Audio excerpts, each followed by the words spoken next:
The laughter started as soon as the old man walked in, pushing his dented metal mop bucket across the polished floor of the Delta Force drone hangar. "Hey, careful there, old-timer," one of the young techs called out, grinning. "Wouldn't want you slipping and suing Uncle Sam," another voice chimed in. "Man, they'll let anyone on base these days." "What's next? A retirement home next to the drone bay?" The janitor didn't respond. He just kept mopping, slow and deliberate, his worn boots squeaking on the concrete.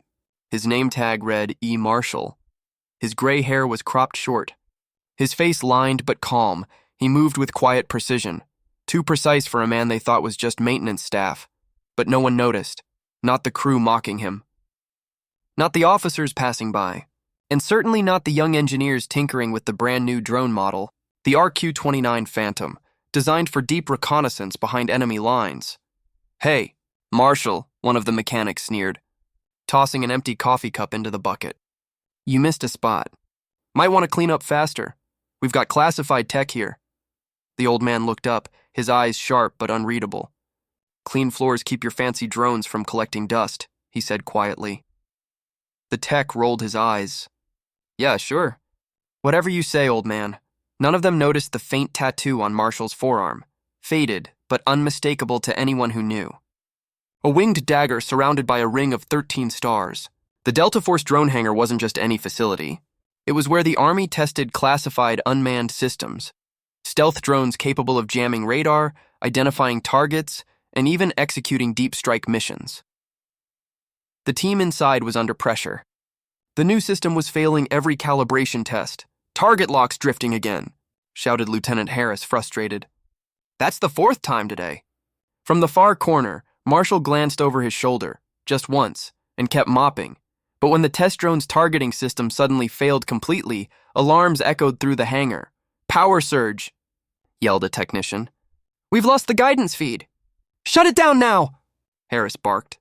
The screens went black. Engineers scrambled, slamming keyboards, pulling data cables. "Damn thing's fried," one muttered. Weeks of work down the drain. Marshall stood silently near the console, eyes tracing the code lines that still flickered on a small monitor. He tilted his head slightly. "You've got your feedback loop inverted," he said softly. The room went silent. "What did you just say?" Harris asked, half amused. "The feedback signal," Marshall repeated. "It's inverted. You're sending a mirrored pulse to the secondary stabilizer. That's why your guidance array keeps failing." The younger techs laughed.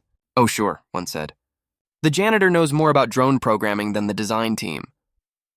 Harris crossed his arms. "You some kind of engineer before this, Marshall?" The old man shrugged. "You could say that." 2 hours later, the base commander arrived. Colonel Preston, a stern man who didn't tolerate failure, stormed into the hangar. "I leave for one day," he barked, "and you managed to fry a $40 million drone?" The team fell silent. "Sir, we're still diagnosing," Harris began. "I don't want excuses," Preston interrupted. "The Pentagon's expecting live footage from tomorrow's trial.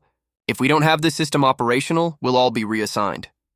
As he turned, his gaze landed on Marshall still cleaning in the corner. "Who's that?" the commander demanded. Harris cleared his throat. "Just the janitor, sir." Preston frowned. "Then why the hell is he standing near my drone?" The old man didn't move. "Because your drone's broken," he said evenly. The room went dead quiet. "What did you say?" Preston asked. Marshall looked up. "Your stabilizer software is misaligned with your targeting algorithm. You're running asynchronous loops that corrupt the feedback on acceleration." Preston blinked. "How would you know that?" Marshall's tone stayed calm. "Because I helped design the first version, back before you turned it into a PowerPoint project." The officers exchanged confused glances. Harris scoffed. "That's impossible." "The first prototype came from a black project at Groom Lake. Only special clearance engineers worked on it." Preston stared harder at the old man. "Name?" He straightened slightly.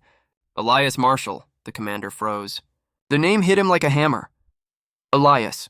Marshall?" he repeated quietly. "As in Major Elias Marshall?" Now everyone was staring. The laughter that once filled the hangar had evaporated. Colonel Preston stepped closer, lowering his voice.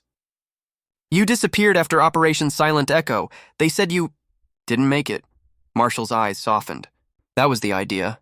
The commander's voice wavered. You're the one who wrote the flight control AI for the Reaper program. The reason half of us came home alive."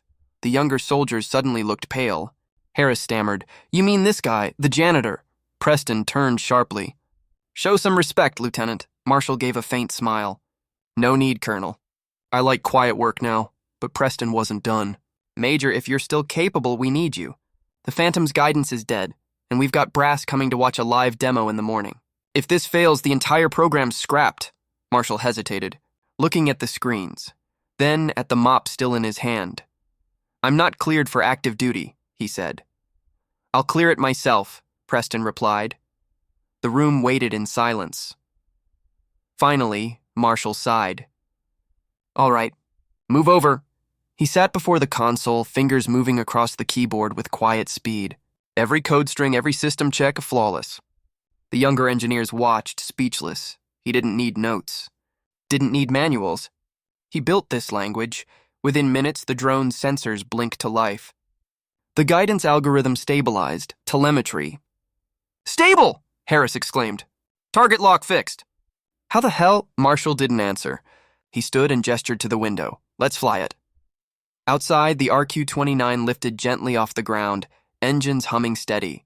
For the first time in months, it held a perfect hover. The colonel whispered, "Incredible." Marshall's calm voice broke the silence. She just needed to be reminded who she was. The following morning, high-ranking officials gathered in the hangar, including a visiting 4-star General Abrams from the Pentagon. Preston began the briefing. "Gentlemen, yesterday this aircraft was grounded. Today, it will demonstrate autonomous live target recognition thanks to an individual who volunteered his assistance." "Who?" the general asked. Preston looked toward the back, where Marshall stood quietly in his janitor uniform, hands folded. "That man," the colonel said proudly. "Major Elias Marshall," the general frowned, stepping closer. "That name sounds familiar." He paused, and then his expression shifted. "I served under a Major Elias Marshall during Desert Falcon," he said softly. "He coordinated drone strikes that saved 2 entire platoons." He stared in disbelief.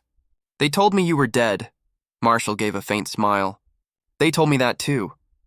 The general stood straight, then without hesitation, saluted. Every soldier in the hangar followed suit. The same men who mocked him hours ago now stood in silence, eyes fixed on the man they had dismissed. The demonstration was flawless. The RQ-29 hit every mark, landing precisely on cue. Applause filled the hangar, but Marshall just picked up his mop bucket again.